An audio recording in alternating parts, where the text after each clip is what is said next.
అందరికీ నమస్కారం అండి. బలిచక్రవర్తి వామనునికి 3 అడుగుల నేలని దానంగా ఇవ్వాలనుకున్నాడట. తన గురువైనటువంటి శుక్రాచార్యుడు ఎన్ని రకాలుగా వారించినప్పటికీ కూడాను, నేను మాట ఇచ్చాను, ఈ వామనునికి 3 అడుగుల నేలను దానంగా ఇస్తానని. ఆ మాటను నేను తప్పలేనయ్యా, నీకు తెలిసినటువంటి విషయమే కదా, మాట తిరగలేరు మానధనులు అని. అభిమానమే ధనముగా కలిగినటువంటి వారు ఎప్పుడు కూడాను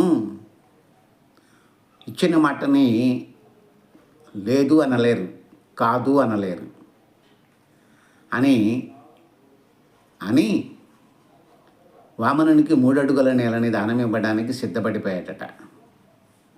అప్పుడు బలిచక్రవర్తి యొక్క మనస్సు తెలుసుకున్నటువంటి ఆయన భార్య వింధ్యావళి అనేటటువంటి ఆమె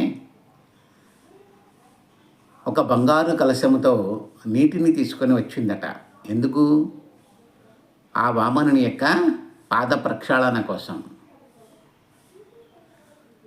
అదే చెప్తున్నాడు అనమాట ఈయన. ఏమనంటే, ధనుజ లోకనాథు దయిత వింధ్యావళి,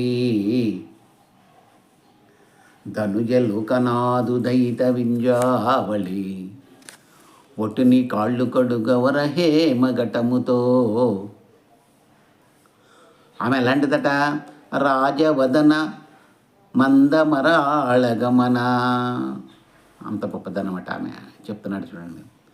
ధనుజ లోకనాథు దయిత వింధ్యావళి, రాజవదన మందమరాళగమన, ఒటుని కాళ్ళు కడుగ వరహేమఘటమున, జలము తెచ్చే భర్త సన్న ఎరిగి.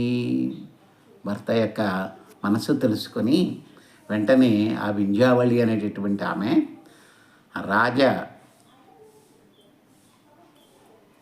తేజస్సు, రాగ్ని అనేటటువంటి తేజస్సు ఉట్టిపడుతూ ఉండగా,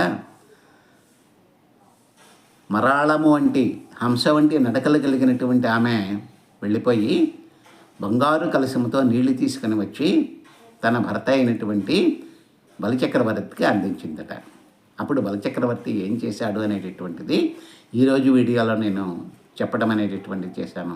అందరూ కూడా దానిని చూసి